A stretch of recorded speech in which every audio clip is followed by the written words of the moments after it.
गर्मी की शदीद लहर है। पंजाब में गर्मी की छुट्टियों का ऐलान हो गया है। छुट्टियों का ऐलान हो चुका है। लाहौर समेत पंजाब भर में तमाम तालीमी इदारे 28 मई से 14 अगस्त तक बंद होंगे। सूबाई वज़ीर तालीम राना सिकंदर हयात ने 28 मई तक स्कूलों के औकातकार भी तब्दील कर दिए हैं। नए औकातकार सुबह 7:30 से 11:30 बजे तक होंगे, जबकि स्कूल्स का टाइम भी 2 घंटे कम कर दिया गया है। आपको एक बार फिर बताते चलें इस खबर के हवाले से कि बच्चों की मौजें लग चुकी हैं। बच्चों की गर्मियों की छुट्टियों का आगाज़ हो चुका है। गर्मी की शदीद लहर के बाद पंजाब में गर्मियों की छुट्टियों का ऐलान कर दिया गया है। लाहौर समेत पंजाब भर में तमाम तालीमी इदारे 28 मई से 14 अगस्त तक बंद रहेंगे। सूबाई वज़ीर तालीम राना सिकंदर हयात ने 28 मई तक स्कूलों के औकातकार भी तब्दील कर दिए हैं। इसी पर अवैस गुजर हमारे साथ तफसीलात के लिए मौजूद हैं। जी अवैस, बताइएगा।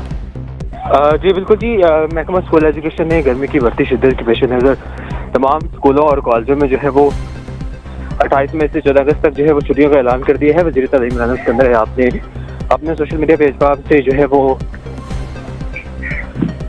तालीमी इदारों में छुट्टियों का आगाज़ जो है वो 28 मई से होगा, जबकि 28 मई से कबल स्कूलों के नए औकातकार भी जो है वो 7:30 से 11:30 बजे तक होंगे। और वज़ीर तालीम ने तमाम निजी और पब्लिक स्कूलों को औकातकार की पाबंदी यकीनी बनाने के हवाले से जो है वो हदायत जारी की है। और तमाम स्कूल 11:30 बजे तक बच्चों को छुट्टी देने के पाबंद होंगे। इस हवाले से महकमा स्कूल एजुकेशन और महकमा हायर एजुकेशन ने अलग अलग नोटिफिकेशन भी जो है वो जारी कर दिए हैं।